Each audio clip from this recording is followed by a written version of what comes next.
o catalão na Catalunha. Eu morei na Espanha naquela época e estive na Catalunha. O pessoal de uma simpatia e tudo isso, só se falava catalão nos lugares humildes no interior, nas fazendas no interior, quer dizer, nas cidades era proibido. Se alguém falava, o pessoal olhava, porque se um guarda civil te pegava, você ia preso, era proibido. Isso criou uma espécie de raiva do catalão contra o governo central de Madrid, contra o governo de Franco, do ditador. Uma raiva contra a ditadura. Quando veio a democracia, se liberou isso. Isso na Catalunha, no País Vasco pode-se falar o vascoense, que eles chamam de euskera. O País Vasco são as províncias vascongadas. Na Galícia se fala o galego, que é muito parecido ao português. E por aí vai. Em Maiorca se fala o mallorquí, que parece o catalão, mas não é. Em Menorca já tem o menorquí. Em Ibiza se fala o ibicenco. Em Valência tem o valenciá. São, eu digo dialecto, mas eles ficam indignados porque dizem que são idiomas, mas são formas de se expressar com sua gramática e com tudo, que tem seu mérito, seu direito de existir. Agora, devido a essa opressão da época do Franco, esse tal de Jordi Pujol criou todo um movimento muito bem feito com a mídia e com as escolas em livros em catalão, e foi um pouco vista gorda do governo central da Espanha, que para não ter problemas com a Catalunha permitiu que nas escolas se ensinassem coisas erradas. Ensinavam a Catalunha como país catalão e como a fronteira da Espanha, o nosso país vizinho à Espanha. Isso não é uma forma correta de ensinar. Mas a massa humana é muito manejável. E os meninos na escola começaram a aprender isso. E são rapazes que já têm homens de 30, 40 anos, hoje em dia. E é a grande base desse movimento separatista. Quem parou tudo isso foi o rei da Espanha, antes do que o presidente do governo, dizendo a coroa não consente que haja uma desgregação nacional, porque um rapaz, que é o tal lá, o Puigdemont, o atual presidente da Catalunha, que decide que vai fazer independência. Decide fazer um plebiscito completamente ilegal, sem controle, tem até uma pessoa que vai votar em 4 lugares diferentes para provar a falta de controle daquilo, falta de oficialidade. Esse é um exemplo, e foi o rei da Espanha que parou. A problemática está lá, continua, mas foi o rei Filipe atual. O anterior, o pai dele, Juan Carlos, quando houve, acho que foi em 81, o golpe militar contra a democracia. Um golpe com a Guarda Civil, entrou um tenente Terreiro, com um revólver armado nas cortes, deu até tiros no teto, pediu para todo mundo calar e tudo isso. Quem salvou a Espanha foi o rei. O rei que vestiu o terno militar dele, como chefe de todas as forças. Ele é nosso primo irmão. E até, se você vê uma reportagem daquela época, vê-se ele falando na televisão, ele diz o seguinte, ele diz, a coroa não admite uma atitude desse tipo, e dou a ordem imediatamente a todos os chefes militares voltar com suas tropas para o quartel, porque já tinha alguns chefes militares querendo sair para dar apoio a esse movimento antidemocrático. Ele disse que ele estava tão nervoso naquela altura que ao vestir o uniforme, que ele tinha que fazer isso, ele se confundiu de gravata, porque a gravata do uniforme militar é verde.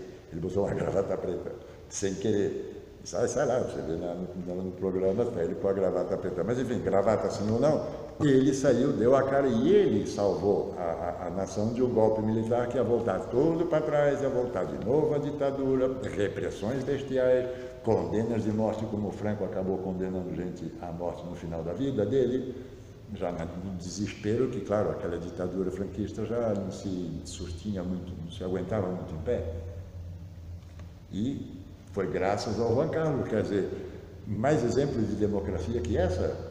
Na Espanha é proibido falar de comunismo, proibido de falar de socialismo. A Internacional Socialista, se era escutada em algum bar, qualquer coisa, era fechado, a Guarda Civil chegava ali e prendia os donos. Hoje em dia é aberto. E quem foi que abriu isso? Foi o rei Juan Carlos. O chefe dos comunistas na Espanha, do partido PC da Espanha, Partido Comunista, Santiago Carrillo. Matou muita gente na Guerra Civil Espanhola, mas a direita também matou muita gente numa guerra, e todos se matam. Uns daqui matam de lá, os de lá matam os daqui. Bom, acabou a guerra, ganhou a direita e foi exilado, foi para a Rússia, o tal de Santiago Carrillo. Quando o Juan Carlos entrou como chefe de Estado, como rei, Ele diz, eu quero ser rei de todos os espanhóis, não quero ser rei de uma elite. Ele falou isso claramente no seu primeiro discurso. A primeira coisa que ele foi fazer, ele mandou o pessoal, chamem o Santiago Carrillo, que eu quero falar. Recebeu o Santiago Carrillo dizendo, você representa a força do partido, um partido importante neste país. Tem direito a entrar e fazer suas campanhas.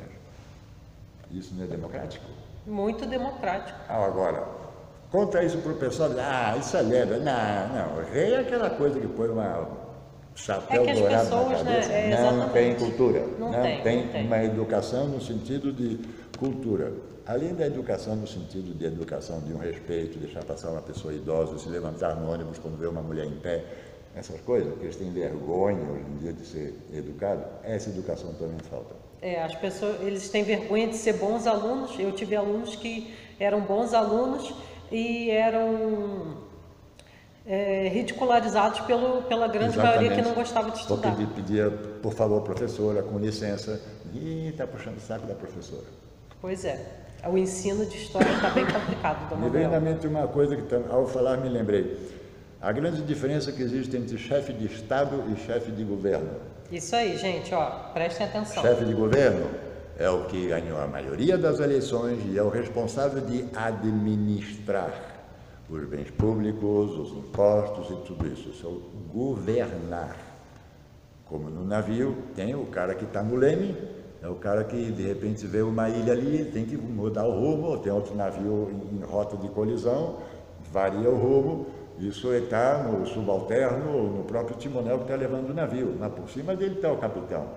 E o capitão manda desde a ponta do mastro até o fundo da quilha, manda na sala de máquinas e manda em todo o navio. Chefe de Estado é o que representa a nação inteira. O que eu dizia antes, representa a direita, o centro, a esquerda, o rico, o pobre, o feio. Para as pessoas poderem entender, gente, chefe de Estado é o rei. Chefe de governo é o primeiro-ministro. É o primeiro-ministro. Na Inglaterra, como aqui seria o Temer, seria a Dilma, seria o Lula. Se houvesse uma monarquia, o rei estaria por em cima. E o chefe de Estado, Dom Manuel, é importante que as pessoas entendam. O chefe de Estado, ele vai fiscalizar, numa monarquia, ele vai fiscalizar a atitude, toda a atitude. Se tiver havendo corrupção, o chefe de governo, que é fiscalizado pelo monarca e fiscalizado pelo parlamento, ele vai sofrer alguma penalidade ou vai ser mesmo até deposto.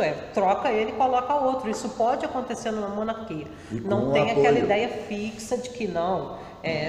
E se ele for corrupto, como é que a gente vai fazer? Que as pessoas querem saber isso. Como assim? Se o chefe de Estado, o rei, ele só fica lá governando só de coroa, deitado, olhando para o ar? Ele é o fiel da balança do que está acontecendo na nação.